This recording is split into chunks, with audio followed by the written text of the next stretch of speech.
편의점 할머니의 겨울. 새벽 5시 20분. 겨울비가 내리는 골목길. 편의점 네온사인이 빗물 위에 반사되어 일렁거려요. 그 빛을 따라 한 노인의 발자국이 천천히 다가옵니다. 저예요. 남정화, 72살. 검은 패딩 점퍼에 손때 묻은 장갑을 끼고 비 맞은 모자를 눌러 쓴 제 편의점 문을 엽니다. 띠링. 따뜻한 공기가 얼굴을 감싸요. 형광등 불빛이 눈부셔요.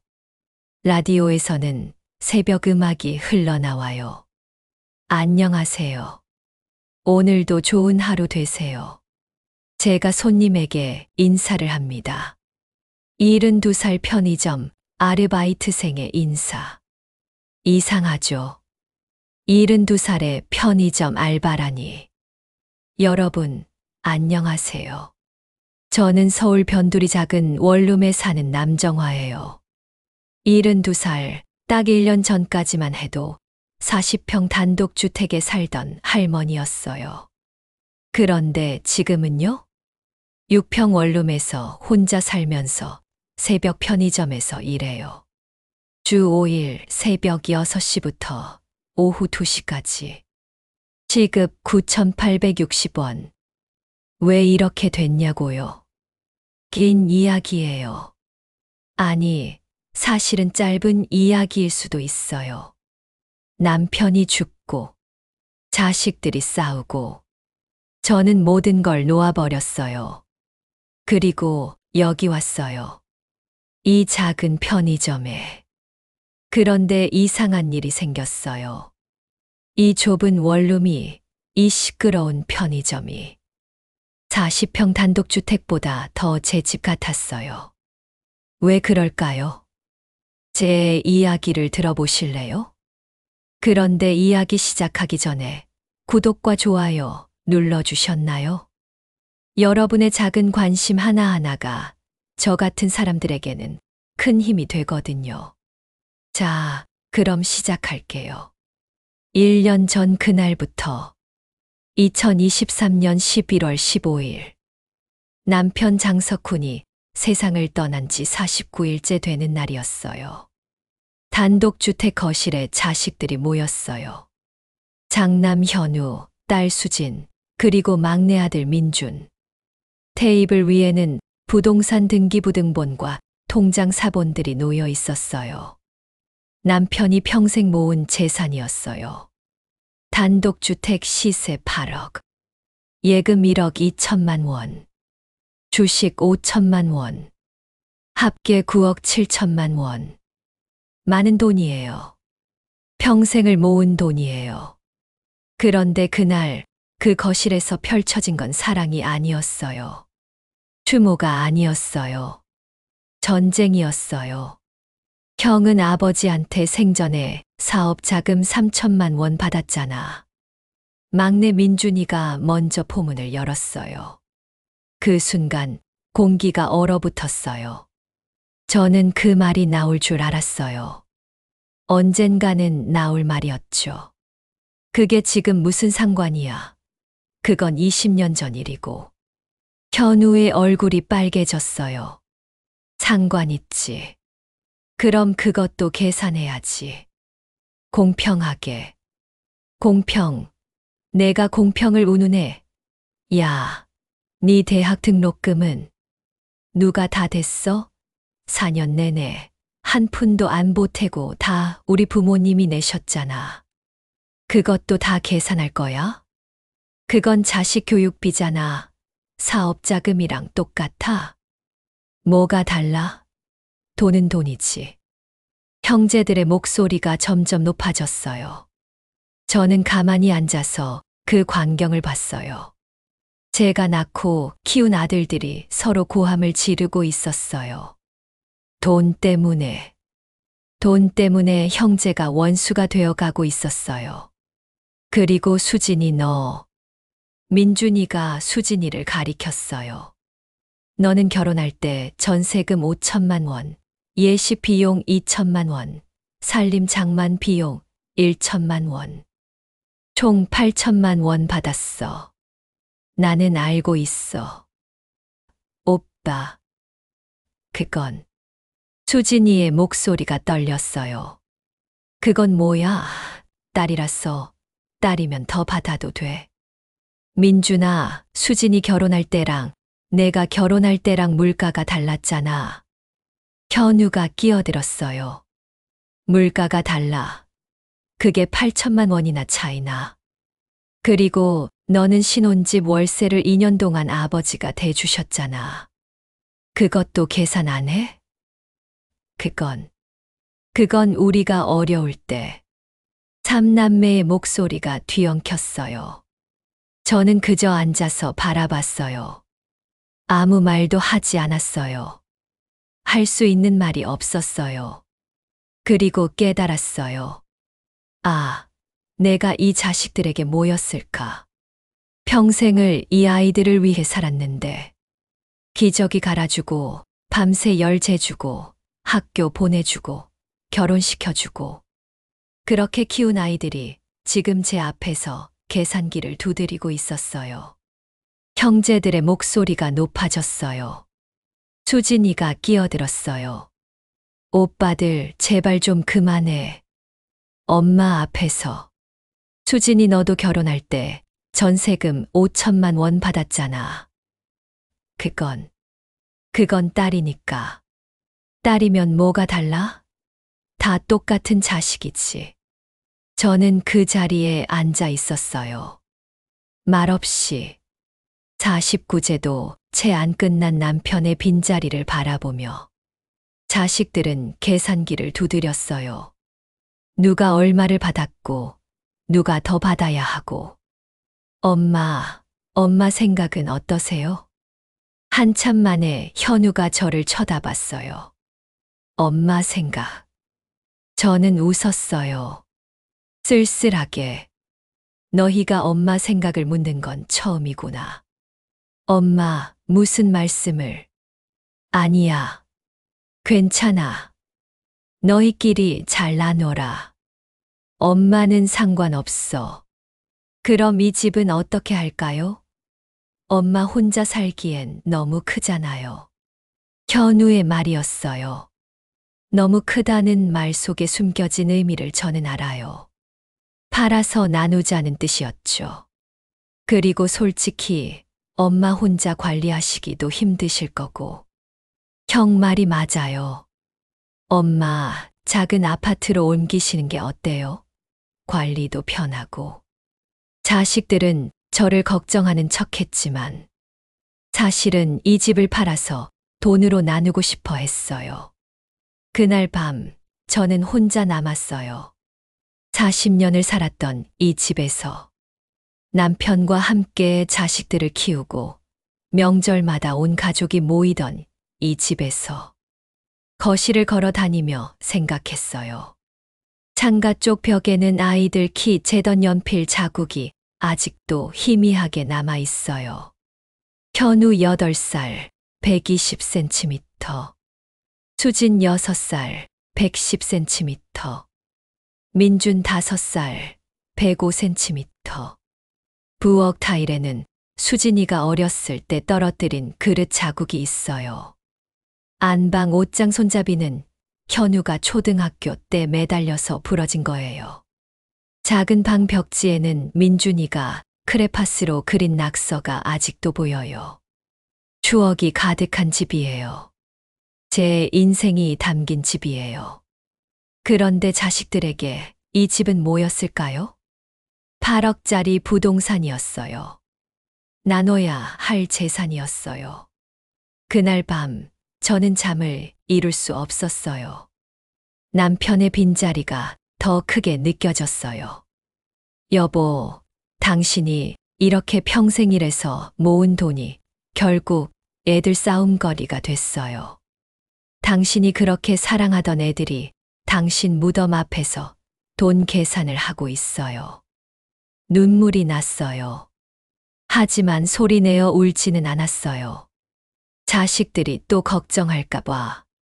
아니, 사실은 자식들이 부담스러워할까봐. 다음 날부터 상황은 더 나빠졌어요. 형제들은 매일같이 전화 통화를 했어요. 서로 비난하고 따지고 싸웠어요. 형이 너무 욕심이 많아. 너는 언제나 피해자 코스프레야. 엄마 모시는 건 누가 할 건데. 엄마 모시는 것, 저를 모시는 것도 이제 계산에 들어갔어요. 엄마 모시는 사람이 더 받아야 하는 거 아니야? 그럼 돈 더 받을 테니까 형이 모셔. 나는 회사 다녀야 해서 안 돼. 수진이가 주부니까 수진이가 모시는 게 맞지. 나도 남편 눈치가 있는데 어떡해. 저는 점점 짐이 되어가고 있었어요.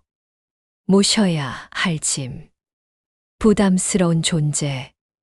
2주가 지났어요. 어느 날 저녁 현우가 찾아왔어요. 혼자요. 엄마, 제가 좀 조사해봤는데요. 현우는 태블릿을 꺼냈어요. 요즘 시니어 아파트라고 있어요. 60세 이상만 입주할 수 있는 곳인데 관리도 잘 되어 있고 식사도 제공되고. 그게 뭐니? 일종의 주거형 복지시설이에요. 요양원은 아니고 그냥 노인들이 모여 사는 아파트예요. 엄마를 거기 보내려고? 보낸다는 게 아니라 엄마가 혼자 계시기에 안전하고 편할 것 같아서요. 저는 현우의 눈을 봤어요. 걱정이 아니었어요. 편이었어요. 엄마를 어디 안전한 곳에 맡겨두고 우리는 편하게 살자는 거였어요. 얼마나 돼?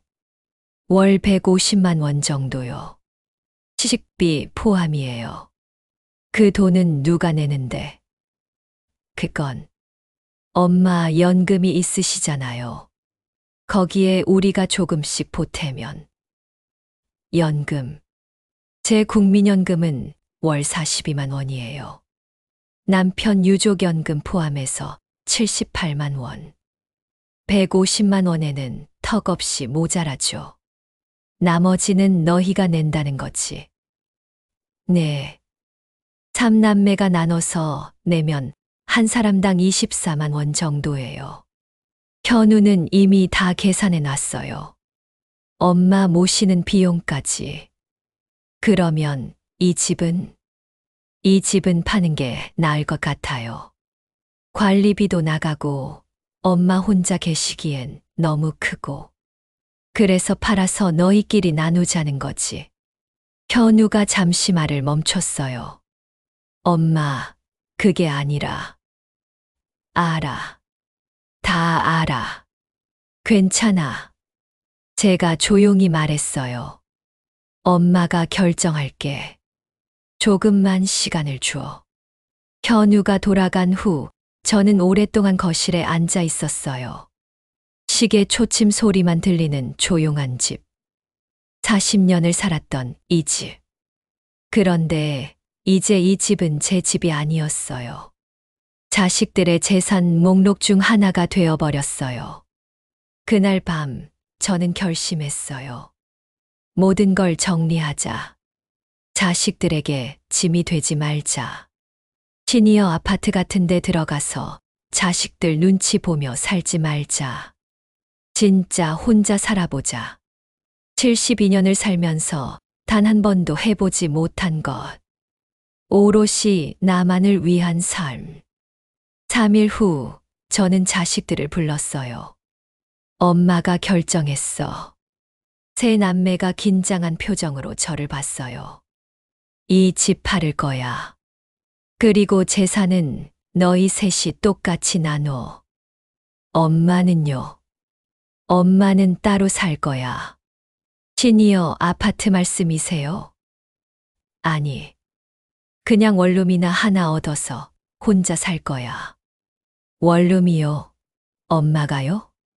현우가 놀란 표정을 지었어요. 응. 작은데 하나 얻어서 조용히 살 거야.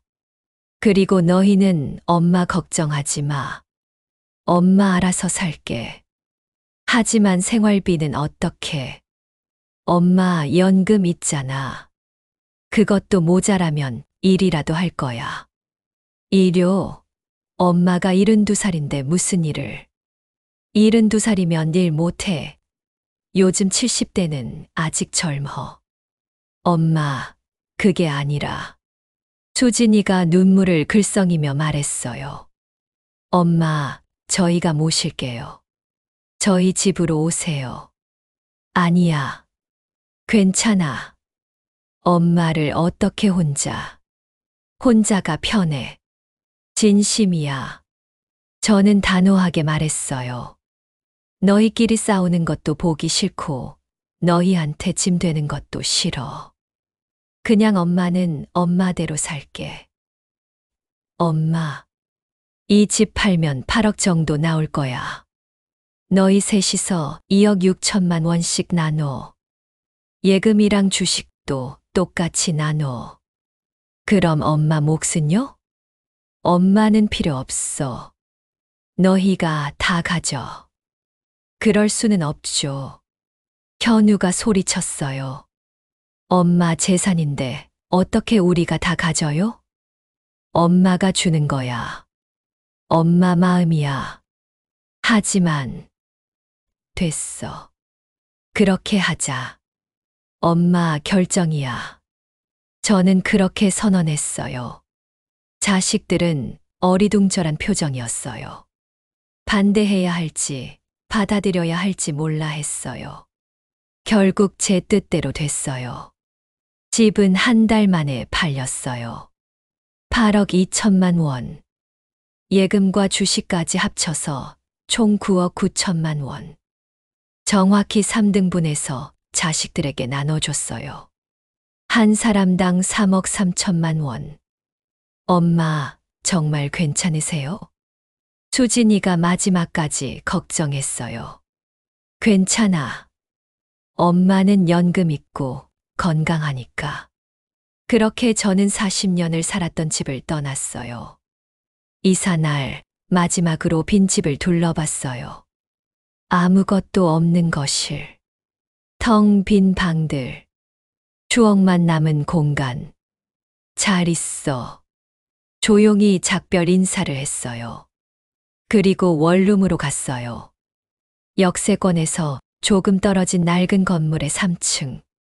6평짜리 원룸. 월세 50만 원에 보증금 500만 원. 자식들이 준비해 준 곳이 아니에요. 제가 직접 찾은 곳이에요. 짐은 많지 않았어요. 옷 몇 벌, 이불 한 채, 냄비 몇 개, 그리고 남편 사진 한 장. 엄마, 여기서 어떻게 살아요? 너무 좁잖아요. 현우가 원룸을 보며 한숨을 쉬었어요. 좁아도 괜찮아. 엄마 혼자 살기엔 충분해. 식사는 어떻게 하시려고요? 엄마가 해 먹지. 평생 해 먹었는데 뭐. 정말 괜찮으세요? 응. 이제 돌아가 봐. 엄마 혼자 정리할게. 자식들이 돌아간 후 저는 원룸 한가운데 앉았어요. 6평. 작은 공간이에요. 그런데 이상하게도 답답하지 않았어요. 오히려 후련했어요. 40평 단독주택보다 이 6평 원룸이 더 편했어요. 왜 그럴까요? 아마도 이곳은 온전히 제 공간이었기 때문이에요. 누구 눈치 볼 필요 없는 공간. 제가 주인인 공간. 처음으로 제 이름으로 계약한 집이었어요. 그날 밤 전기장판을 깔고 누웠어요. 창문 밖으로 네온사인 불빛이 들어왔어요. 냉장고 소리가 우웅거렸어요. 외로웠어요. 정말 외로웠어요. 40년 동안 누군가와 함께 잔 침대. 남편의 숨소리가 들리던 방. 가끔 밤중에 자식들이 찾아와 엄마 하고 부르던 집. 그 모든 게 사라졌어요. 이제 정말 혼자였어요. 눈물이 났어요. 소리 없이 울었어요. 베개에 얼굴을 묻고 울었어요. 내가 잘하고 있는 걸까? 이게 맞는 선택이었을까? 나는 정말 혼자 살 수 있을까? 두려웠어요. 앞날이 보이지 않았어요. 하지만 동시에 이상한 감정도 들었어요. 해방감이었어요. 아무도 제게 뭐라고 하지 않았어요. 아무도 제 눈치를 보지 않았어요. 아무도 저를 짐으로 여기지 않았어요. 이곳에서는 제가 주인이었어요. 온전한 저였어요. 두 감정이 동시에 왔어요. 외로움과 자유, 슬픔과 해방. 그렇게 첫 밤을 보냈어요. 원룸에서의 첫 한 달은 적응 기간이었어요. 아침에 눈을 뜨면 천장이 낯설었어요. 여기가 어디지? 하고 멍하니 있다가 현실을 깨달았어요. 아, 맞다. 나 혼자 사는구나. 처음 며칠은 할 일이 없었어요. 40년 동안 제 하루는 정해져 있었어요. 새벽에 일어나 남편 밥 차리고, 집안 청소하고, 빨래하고, 장 보고, 저녁 준비하고. 그런데 이제는 저 혼자만 챙기면 됐어요. 밥도 간단히 먹고, 청소도 금방 끝나고, 빨래도 얼마 안 나왔어요. 시간이 너무 많이 남았어요. 낮에는 그나마 괜찮았어요. 동네를 산책하거나 도서관에 가거나 TV를 봤어요. 하지만 밤이 문제였어요.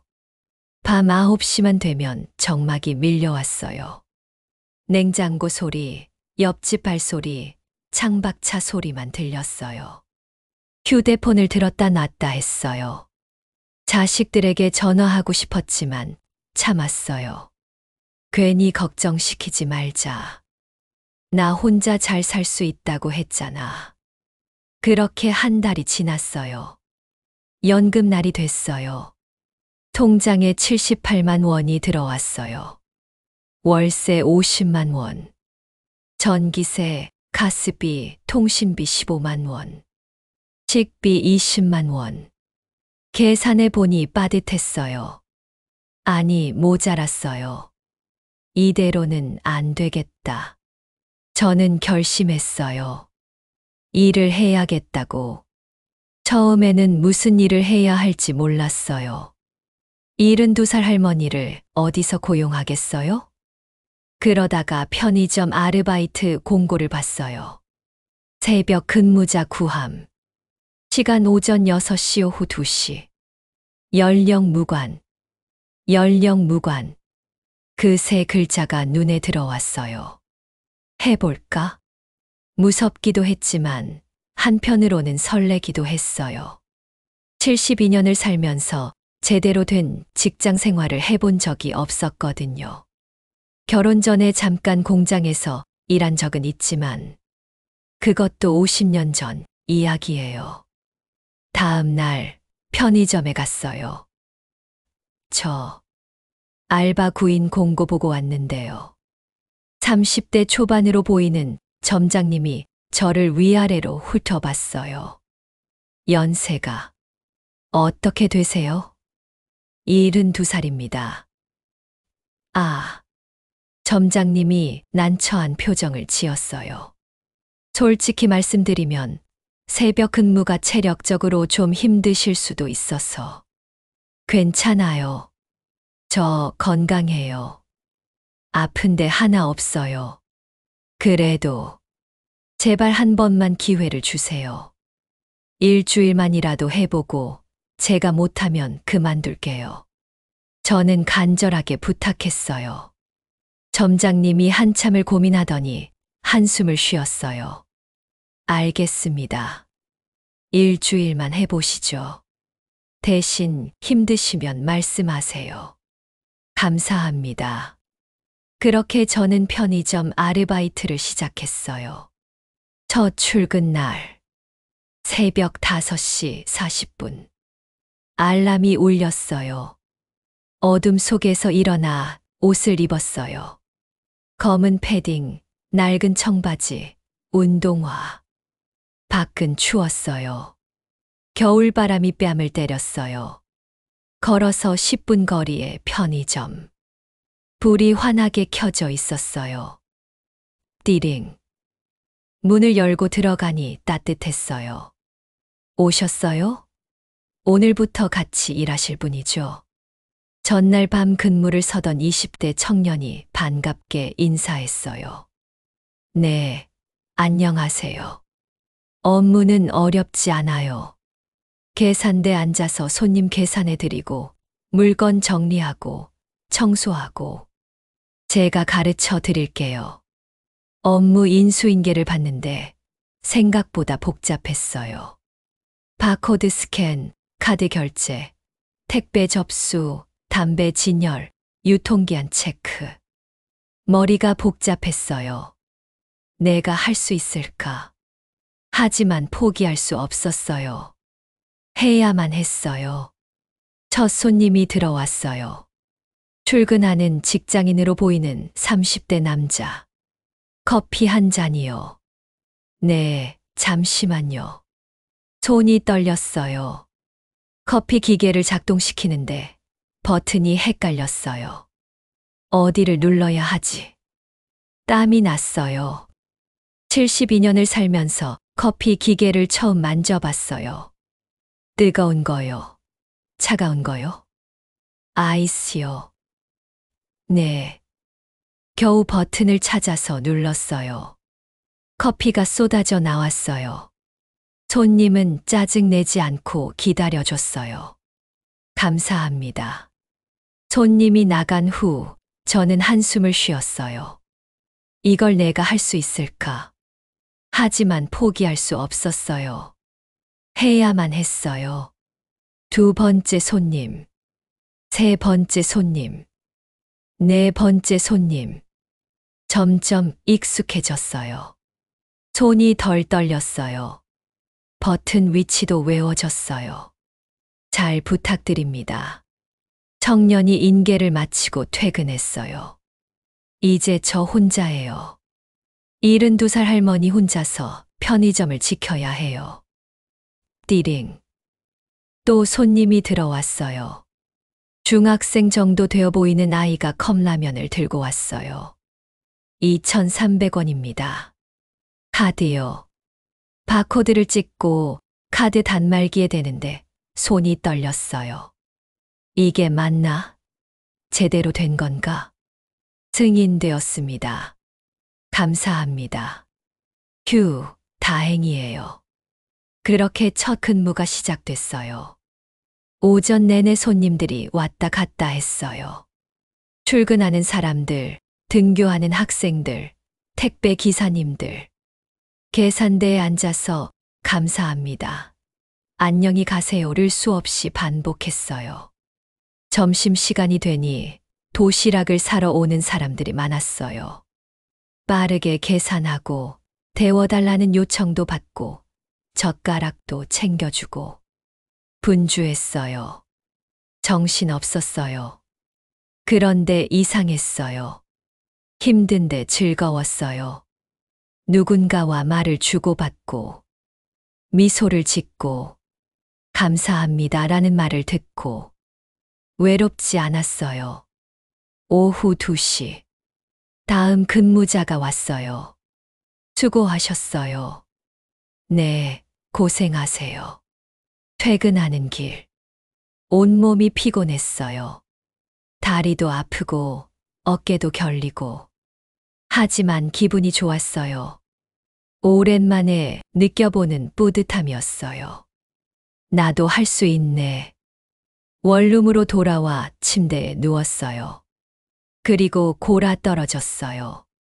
일주일이 지났어요. 점장님이 저를 불렀어요. 할머니, 어떠세요? 힘드시죠? 괜찮아요. 할만해요. 진짜요? 거짓말 아니시죠?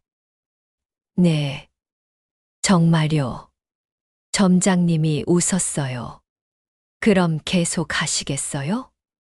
네, 하고 싶어요. 알겠습니다. 그럼 정식으로 채용하겠습니다. 그렇게 저는 정식 편의점 직원이 됐어요. 첫 월급날. 통장에 120만 원이 들어왔어요. 제가 일해서 번 돈. 핸드폰으로 통장을 확인하는데 손이 떨렸어요. 숫자를 보고 또 봤어요. 120만 원. 72년을 살면서 제 이름으로 번 첫 돈이었어요. 결혼 전에 공장에서 일했을 때는 남동생 학비에 보탰고, 결혼 후에는 가끔 부업으로 번 돈도 모두 생활비로 썼어요. 단 한 번도 온전히 제 돈이었던 적이 없었어요. 그런데 지금 220만 원은 제 돈이에요. 제가 땀 흘려 번 돈. 아무에게도 빚지지 않은 돈. 눈물이 났어요. 기쁜 눈물이었어요. 자랑스러운 눈물이었어요. 거리를 걸으며 생각했어요. 나도 할 수 있어. 나도 돈을 벌 수 있어. 72살이어도 나는 여전히 쓸모 있는 사람이야. 가슴이 벅찼어요. 세상이 다르게 보였어요. 지나가는 사람들, 건물들, 하늘. 모든 게 아름다워 보였어요. 그날 저는 슈퍼에 가서 평소에는 사지 못했던 것들을 샀어요. 좋은 고등어, 신선한 야채, 맛있는 과일. 그리고 오랜만에 스스로에게 선물도 샀어요. 따뜻한 목도리 하나. 계산하면서도 기분이 좋았어요. 이건 내 돈으로 사는 거야. 아무한테도 미안할 필요 없어. 집에 와서 고등어를 구웠어요. 연기가 피어올랐어요. 맛있는 냄새가 원룸을 가득 채웠어요. 혼자 먹는 저녁이었지만 이렇게 맛있을 수가 없었어요. 제 돈으로 산 생선이었거든요. 제 노동으로 산 음식이었거든요. 한 입 베어 물 때마다 눈물이 났어요. 행복한 눈물이었어요. 그렇게 한 달, 두 달이 흘렀어요. 편의점 생활에 점점 익숙해졌어요. 새벽에 나가는 것도, 온종일 서 있는 것도, 손님 응대하는 것도, 이제는 자연스러웠어요. 그리고 작은 행복들을 발견했어요. 매일 오전 7시에 오시는 출근 손님. 항상 아메리카노 한 잔을 사가시는 40대 남자분. 오늘도 좋은 하루 되세요. 제가 인사하면 그분도 웃으며 대답하세요. 할머니도요. 건강하세요. 단 몇 초의 교류였지만 기분이 좋았어요. 매일 오후 1시에 오는 중학생. 학교 끝나고 컵라면을 사 먹는 아이. 처음에는 인사도 안 하던 아이가 어느 날부터인가 인사를 했어요. 할머니, 안녕하세요. 학교 끝났니? 잘 먹어라. 네. 그 아이의 밝은 목소리가 하루의 피로를 날려줬어요. 그리고 점장님. 처음에는 저를 걱정하던 점장님이 이제는 저를 인정해 줬어요. 할머니, 요즘 매출이 올라가고 있어요. 할머니가 오시고 나서 단골 손님들이 늘었어요. 정말요? 네. 할머니가 친절하시니까 손님들이 좋아하시는 것 같아요. 그 말이 얼마나 기뻤는지 몰라요. 72살의 누군가에게 필요한 사람이 된다는 것. 누군가에게 도움이 되는 사람이 된다는 것. 그게 이렇게 큰 의미일 줄 몰랐어요. 하지만 모든 게 좋은 것만은 아니었어요. 어느 날 편의점에 들어온 젊은 여자 손님. 20대 후반쯤 되어 보였어요. 계산을 하는데 제가 실수로 바코드를 2번 찍었어요. 죄송합니다. 잠시만요. 취소하려고 하는데 방법이 헷갈렸어요. 빨리 안 해요. 바쁘다고요. 손님이 짜증을 냈어요. 죄송합니다. 조금만 기다려 주세요. 손이 떨렸어요. 머리가 하얘졌어요. 아, 진짜. 나이 드신 분들은 왜 이런 데서 일하는 거예요? 젊은 사람들 일자리나 빼앗고. 그 말이 가슴에 꽂혔어요. 겨우 취소를 하고 계산을 마쳤어요. 죄송합니다. 손님은 인상을 쓰며 나갔어요. 그날 하루 종일 그 말이 머릿속에서 맴돌았어요. 일자리를 빼앗는다고? 내가 잘못한 건가? 72살이 일하는 게 잘못된 건가? 집에 돌아와서도 그 생각뿐이었어요. 밤에 침대에 누워 천장을 보며 생각했어요. 맞는 말일까? 나는 젊은 사람들의 일자리를 빼앗는 걸까? 하지만 다시 생각해 봤어요. 아니에요. 저는 살아야 해요. 먹고 살아야 해요. 저도 이 사회의 일원이에요. 72살이라고 해서 일할 권리가 없는 건 아니에요. 그리고 저는 열심히 해요. 최선을 다해요. 제가 틀렸다고 생각하지 않기로 했어요. 다음 날 편의점에 출근했을 때 점장님이 말했어요. 할머니, 어제 그 손님 일로 기분 나쁘셨죠? 아니요, 괜찮아요. CCTV를 봤는데 그 손님이 너무 심했어요. 할머니가 잘못한 게 아니에요. 고맙습니다. 할머니는 정말 잘하고 계세요. 다른 손님들도 다 할머니를 좋아하세요. 그 말에 위로가 됐어요. 그렇게 계절이 바뀌었어요. 겨울이 지나고 봄이 왔어요. 원룸 창문으로 봄바람이 들어왔어요. 새로운 계절이었어요. 편의점 근무도 어느덧 6개월이 됐어요. 저는 이제 완전히 익숙해졌어요. 손님들도 저를 알아봤어요. 할머니, 오늘도 일하시네요. 안녕하세요. 날씨 좋죠? 할머니 덕분에 아침이 기분 좋아요. 그런 말들이 힘이 됐어요. 제 존재가 누군가에게 긍정적인 영향을 준다는 것. 그게 제 존엄이었어요. 그런데 어느 날, 편의점에서 근무하고 있는데 현우가 들어왔어요. 깜짝 놀랐어요. 현우야? 엄마. 현우는 제 앞에 서서 할 말을 잃은 듯 했어요. 계산대 너머로 마주 본 우리. 엄마와 아들. 하지만 그 관계가 어색했어요. 어떻게 여기를? 수진이한테 들었어요. 엄마가 편의점에서 일하신다고. 그래. 엄마 일하고 있어. 엄마, 이게 뭐 하시는 거예요? 현우의 목소리에 당황스러움과 분노가 섞여 있었어요. 일하는 거야. 보면 몰라. 72살의 편의점 알바를요? 그래. 문제 있니? 문제가 있죠. 이게 말이 돼요? 현우의 목소리가 커졌어요. 다른 손님들이 쳐다봤어요.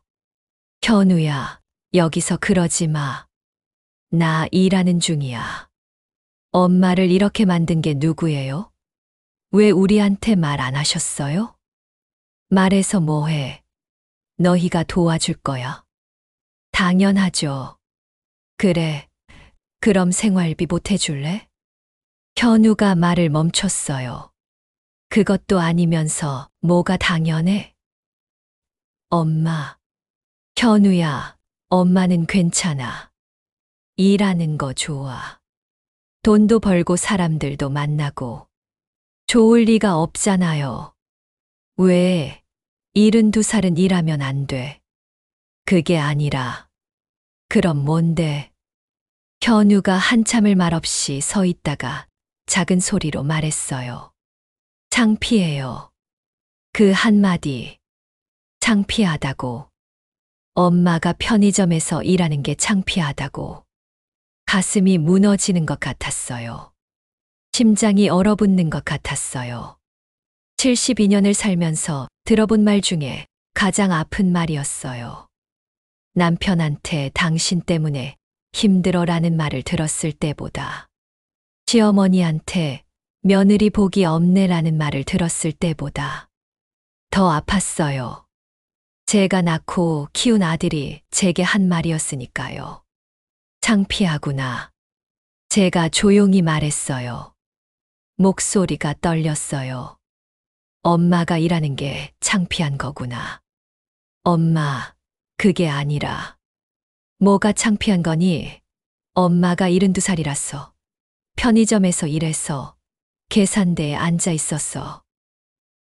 엄마, 아니면 내 친구들이 보면 어떡하냐고. 우석이 어머니 편의점에서 일하네 하고 수군거릴까봐. 엄마, 제발. 말해봐, 현우야. 뭐가 그렇게 창피한 거야? 저는 목소리를 높였어요. 72년을 살면서 자식에게 목소리를 높인 건 처음이었어요. 편의점 안에 다른 손님들이 쳐다봤어요. 하지만 상관없었어요. 엄마는 떳떳해. 아무한테도 손 안 벌리고 내 힘으로 살아. 이게 뭐가 잘못됐어? 잘못된 게 아니라. 그럼 뭔데? 내가 엄마 생활비 줄 거야? 내가 엄마 월세 내줄 거야? 현우가 말을 못했어요. 못하잖아. 너도 살기 바쁘잖아. 너도 너희 가족 먹여 살리기 바쁘잖아. 엄마가 알아서 살 거야. 너희한테 손 안 벌리고. 그러니까 상관하지 마. 창피하면 내가 여기 오지 마. 그 말을 하고 나니 눈물이 났어요. 하지만 참았어요. 아들 앞에서 울고 싶지 않았어요. 엄마, 제 말 좀. 손님 오셨어요. 어서 가세요. 저는 다음 손님을 받았어요. 현우는 한참을 서 있다가 결국 나갔어요. 그날 하루 종일 제 마음은 무거웠어요. 창피하다. 제가 제 아들에게 창피한 존재였어요. 퇴근하고 원룸에 돌아왔어요. 침대에 앉아 한참을 멍하니 있었어요. 내가 뭘 잘못한 걸까? 일하는 게 잘못된 건가? 72살의 편의점에서 일하는 게 그렇게 부끄러운 일인가? 눈물이 났어요. 하지만 화도 났어요. 왜 아들이 제 삶을 판단해요? 왜 아들이 제 선택을 부끄러워해요? 저는 떳떳해요. 저는 아무한테도 손 안 벌려요. 제 힘으로 살아가요. 그게 뭐가 잘못됐어요? 그날 밤 현우에게서 전화가 왔어요. 받지 않았어요. 다음 날도 그 다음 날도 전화가 왔어요. 받지 않았어요. 일주일 후 수진이가 편의점에 찾아왔어요. 엄마, 수진아, 오빠 전화 좀 받아주세요. 통화하고 싶지 않아. 오빠가 미안해하고 있어요. 미안해하면 뭐해? 엄마가 창피한 건 사실이잖아. 엄마. 수진이가 눈물을 글썽였어요. 엄마, 오빠가 그런 뜻으로 한 말이 아니에요. 그냥 엄마가 힘들게 사시는 게 마음 아파서. 마음 아프면 뭐해? 도와줄 것도 아니면서. 엄마, 우리가 도와드릴게요. 돈 드릴게요. 그러니까 이 일은 그만두세요. 싫어. 엄마, 나는 이 일 좋아. 그만둘 생각 없어. 하지만, 수진아, 엄마 말 들어봐. 엄마는 지금 행복해. 일하는 게 좋아. 사람들 만나는 게 좋아. 돈 버는 게 좋아. 왜 그걸 이해 못해? 수진이가 잠시 말이 없었어요. 정말 행복하세요? 응, 정말이야. 그럼 엄마가 원하시는 대로 하세요. 하지만 힘들면 언제든지 말씀하세요. 알았어. 고마워, 수진아. 수진이가 돌아간 후 저는 한숨을 쉬었어요. 자식들은 이해하지 못해요. 제가 왜 이 일을 하는지, 제게 이 일이 얼마나 큰 의미인지, 그냥 힘든 일, 창피한 일로만 보는 거예요. 제가 여전히 사회의 일원이라는 증거예요. 제가 여전히 쓸모 있는 사람이라는 증거예요. 그로부터 며칠 후 현우가 다시 편의점에 왔어요. 이번에는 손님이 없는 시간에 왔어요. 엄마, 죄송해요. 제가 잘못 생각했어요. 창피하다고 말한 거 정말 죄송해요. 됐어. 아니에요. 제가 엄마를 이해하지 못했어요. 엄마가 왜 이 일을 선택하셨는지 생각해 봤어요. 현우가 계산대 앞에 섰어요. 엄마는 평생 누군가를 위해 사셨잖아요. 할아버지 위해서, 우리 위해서. 한 번도 엄마 자신을 위해 산 적이 없으셨어요. 그런데 이제 엄마는 엄마를 위해 사시는 거죠. 엄마 스스로 선택하고, 엄마 스스로 돈 벌고, 엄마 스스로 사시는 거죠. 그래. 제가 조용히 대답했어요. 엄마, 멋져요. 진짜 멋져요. 72살에 새로운 일 시작하시고, 혼자 사시고. 저는 엄마 나이 되면 그렇게 못할 것 같아요. 현우의 눈에 눈물이 고였어요. 엄마, 정말 죄송해요. 그리고 존경해요. 그 말에 제 눈에도 눈물이 났어요. 고마워, 현우야. 앞으로는 응원할게요. 엄마가 하고 싶으신 일 하세요. 그래. 엄마는 괜찮아. 정말 괜찮아. 현우가 돌아간 후 저는 한참을 눈물을 닦았어요. 아들이 저를 이해해 줬어요. 아들이 저를 존경한다고 했어요. 그게 얼마나 큰 위로가 되는지 몰라요. 그렇게 계절이 또 바뀌었어요. 봄이 지나고 여름이 왔어요. 편의점 일을 시작한 지 1년이 됐어요. 1년 동안 많은 일들이 있었어요. 힘든 일도 있었고, 기쁜 일도 있었고, 외로운 밤도 있었고, 뿌듯한 순간도 있었어요. 그리고 저는 깨달았어요. 존엄이 뭔지. 존엄은 누가 지켜주는 게 아니에요.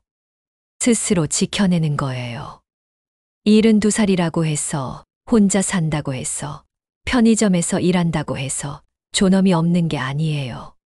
오히려 그 모든 것들이 제 존엄이에요. 제가 스스로 선택했으니까. 제가 스스로 살아가니까. 어느 날 아침, 편의점에 한 할머니가 들어오셨어요. 저보다 조금 더 나이 드신 것 같았어요. 어서 오세요. 아이고, 여기 계시는 분도 나이가 좀 있으시네요. 네, 72살이에요. 나는 78이야. 우리 나이에도 일하는 사람이 있구나. 반갑네. 할머니도 일하세요? 응. 노인 일자리 사업으로 공원 청소해. 월급은 얼마 안 되지만 그래도 일하는 게 좋더라고. 저도요. 일하니까 살아있는 것 같아요. 맞아. 나도 그래. 집에만 있으면 죽은 것 같고, 일하러 나오면 살아있는 것 같고. 우리는 잠시 이야기를 나눴어요. 그 할머니가 가시면서 말했어요. 우리 같은 사람들, 세상이 뭐라고 하든 떳떳하게 살자고. 우리도 살 권리 있어. 네, 할머니. 건강하세요. 당신도. 그 할머니가 나간 후 저는 한참을 생각했어요. 우리 같은 사람들. 72살, 78살. 노인이라고 불리는 사람들. 하지만 우리도 살아 있어요. 여전히 꿈이 있고, 욕망이 있고, 할 수 있는 일들이 있어요. 나이가 많다고 해서 쓸모없는 게 아니에요. 나이가 많다고 해서 사회에서 물러나야 하는 게 아니에요. 우리도 살 권리가 있어요. 그날 오후 평소보다 손님이 많았어요. 계산하고, 진열하고, 청소하고, 쉴 틈이 없었어요. 그런데 힘들지 않았어요. 오히려 생생하게 느껴졌어요. 나는 살아있다. 그 느낌이요. 퇴근 시간. 밖은 여름 햇살이 눈부셨어요. 골목길을 걸어가는데 가벼웠어요. 온몸이 피곤했지만 마음은 가벼웠어요. 원룸에 들어와 창문을 열었어요.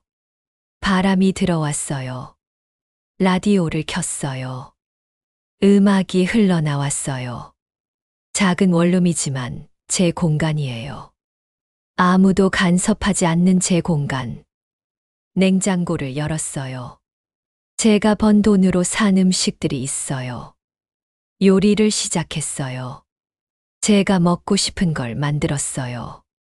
혼자 먹는 저녁이지만 맛있었어요. 식사 후 침대에 누워 천장을 봤어요. 1년 전 생각이 났어요. 자식들이 싸우던 그 거실. 재산을 나누던 그날. 모든 걸 놓아버리기로 결심했던 그 순간. 그때는 무서웠어요. 나 혼자 살 수 있을까? 72살에 새로 시작할 수 있을까? 하지만 지금은 알아요. 할 수 있어요.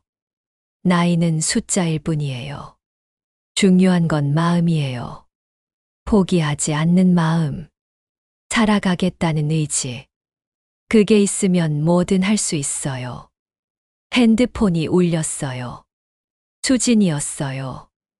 엄마, 밥 드셨어요? 응. 방금 먹었어. 오늘 일은 어떠셨어요? 좋았어. 손님도 많고 바빴어. 엄마, 저희 다음 주에 놀러 가도 돼요? 애들이 할머니 보고 싶대요. 그래. 와라. 엄마가 맛있는 거 해줄게. 엄마 무리하지 마세요. 괜찮아. 엄마 건강해. 전화를 끊고 미소 지었어요. 자식들과의 관계도 좋아졌어요. 처음처럼 가깝지는 않지만 서로를 존중하게 됐어요. 제가 제 길을 가니까 자식들도 인정해 줬어요. 다음 주 일요일. 자식들이 원룸에 놀러 왔어요. 현운의 가족, 수진이, 민준이까지. 좁은 원룸이 북적였어요. 할머니, 여기 너무 작아요. 손주 지민이가 말했어요. 작아도 할머니는 여기가 좋아. 왜요? 할머니 혼자 사니까. 할머니 집이니까. 할머니 편의점에서 일하는 거 힘들지 않아요? 아니야. 재밌어. 사람들도 만나고. 저도 나중에 할머니처럼 멋지게 늙고 싶어요. 지민이의 말에 모두가 웃었어요. 그날은 즐거웠어요. 비좁은 원룸에 옹기종기 모여 앉아 이야기 나누고, 제가 만든 음식을 먹고, 손주들과 놀아주고, 자식들이 돌아간 후 혼자 남았어요. 원룸은 다시 조용해졌어요. 하지만 외롭지 않았어요. 이제 저는 혼자 있는 게 편해요. 혼자라는 게 외로운 게 아니라 자유라는 걸 알았거든요. 지금은 2024년 겨울이에요. 편의점 일을 시작한 지 1년 2개월째예요. 여전히 새벽 6시에 출근해요. 여전히 안녕하세요. 감사합니다를 반복해요. 여전히 오후 2시에 퇴근해요. 그리고 여전히 6평 원룸에서 살아요. 달라진 게 있다면 이제는 완전히 익숙해졌다는 거예요. 이 삶이 제 삶이 됐어요. 이곳이 제 집이 됐어요. 어제 점장님이 말했어요. 할머니, 내년에도 계속 일하실 거죠? 당연하죠. 제가 일할 수 있는 한 계속 할 거예요. 고맙습니다. 할머니 덕분에 편의점 분위기가 정말 좋아졌어요. 제가 더 고마워요. 저 같은 사람 받아줘서.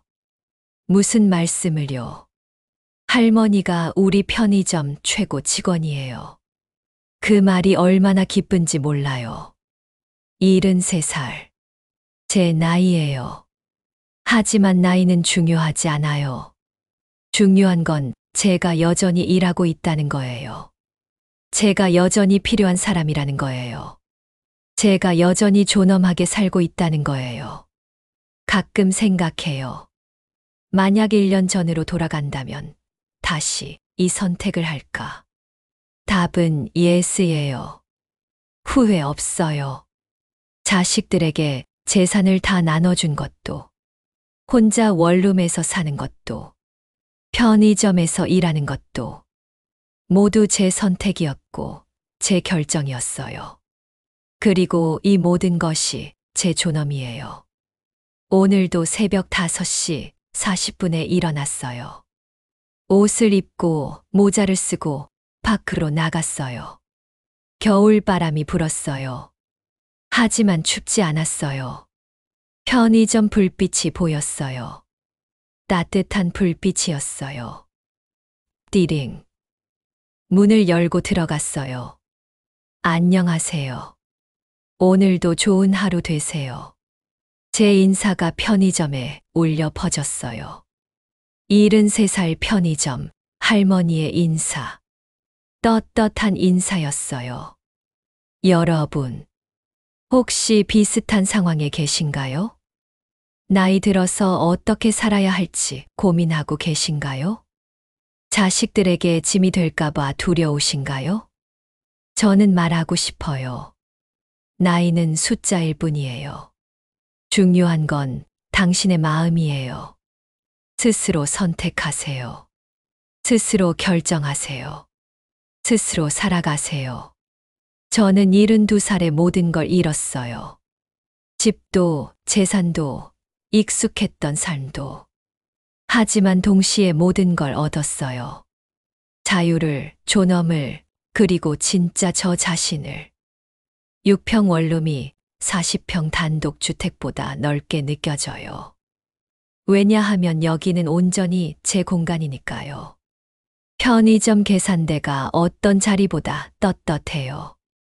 왜냐하면 제가 제 힘으로 서 있는 자리니까요. 120만 원 월급이 어떤 돈보다 값져요. 왜냐하면 제가 흘린 땀으로 번 돈이니까요. 나이가 들면 사회에서 물러나야 한다고 생각하시나요? 아니에요. 나이가 들면 자식들한테 의지해야 한다고 생각하시나요? 아니에요. 우리는 여전히 우리 인생의 주인공이에요. 70살이든 80살이든 90살이든 숨 쉬고 있는 한 우리는 살아있는 거예요. 그리고 살아있는 한 우리는 선택할 수 있어요. 어떻게 살 것인가? 누구로 살 것인가? 저는 선택했어요. 누군가의 엄마가 아닌 남정화로 살기로. 그리고 후회하지 않아요. 혹시 지금 두려우신가요? 괜찮아요. 처음에는 다 두려워요. 혹시 지금 외로우신가요? 괜찮아요. 외로움도 자유의 한 형태예요. 혹시 지금 창피하다고 느끼시나요? 아니에요. 떳떳하세요. 당신은 살아가고 있는 거예요. 누가 뭐라고 하든 세상이 어떻게 보든 상관없어요. 당신이 당신답게 사는 게 제일 중요해요. 72살에 편의점 알바를 시작한 제가 말할 수 있어요. 늦은 나이는 없어요. 늦은 시작도 없어요. 지금이 바로 시작이에요. 오늘도 새벽 편의점 불빛 아래서 저는 말해요. 안녕하세요. 오늘도 좋은 하루 되세요. 73살 편의점 할머니의 인사. 떳떳하고 당당한 인사. 이게 제 삶이에요. 여러분도 찾으세요. 여러분만의 편의점을. 여러분만의 6평 원룸을. 그리고 구독과 좋아요 잊지 마세요. 여러분의 작은 관심이 저 같은 사람들에게는 큰 힘이 돼요. 혹시 비슷한 경험 있으시거나 용기가 필요하신 분들은 댓글로 이야기 나눠요. 우리 함께 응원해요. 나이 들어도 우리는 살아 있어요. 여전히 꿈꿀 수 있고 시작할 수 있어요. 그리고 무엇보다 우리는 여전히 존엄해요. 여러분 행복하세요. 그리고 당당하세요. 73살 편의점 할머니 남정화였습니다. 안녕히 계세요.